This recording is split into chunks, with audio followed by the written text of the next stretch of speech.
We are learning more details about a deadly shooting that ended with two men crashing a vehicle along the I-10 service road on the day of Lundi Gras. Well, the wife of the shooting victim, one of the shooting victims, says her husband was an Uber driver simply picking up a passenger when it all happened. WDSU reporter Shay O'Connor spoke with her and has more about how she's remembering her husband. Shay.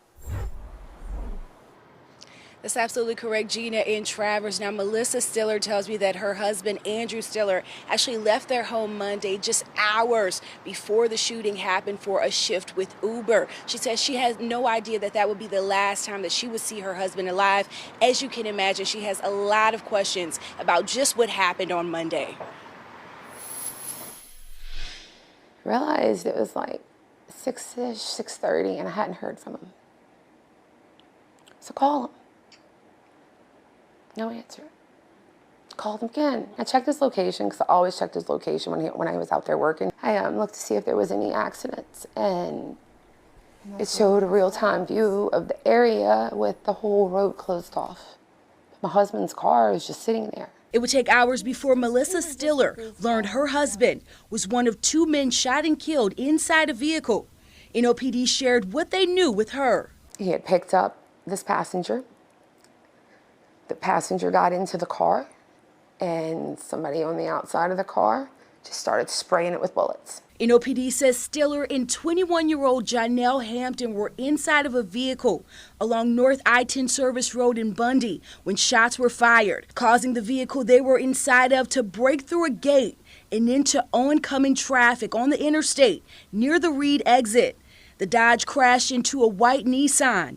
NOPD says a woman inside of the Nissan was also shot in the head. The lady that was shot in the head in the white Nissan was from the same gunman. He chased after them on foot, still shooting. Stiller says Andrew was a child therapist who also did work as a musician and comedian. He just began driving with Uber about 3 weeks ago to make some extra money. And the day before yesterday was our 1-year wedding anniversary, and he was supposed to be here. Somebody stole my husband from me. There should be background checks on passengers. You know, if they are violent offenders or drug related, they should not be allowed in our cars. Now, looking back to 2022, there were 29 interstate shootings in New Orleans. 8 of those were fatal. Now, this year, in February alone, so far in 2023, NOPD tells me there's been about 5 interstate shootings.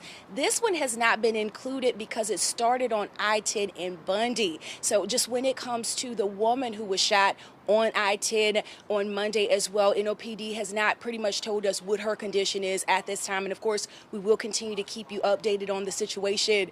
Reporting live, Shay O'Connor, WDSU News. All right, Shay, thank you. Police tell us the shooter is also still at large at this time.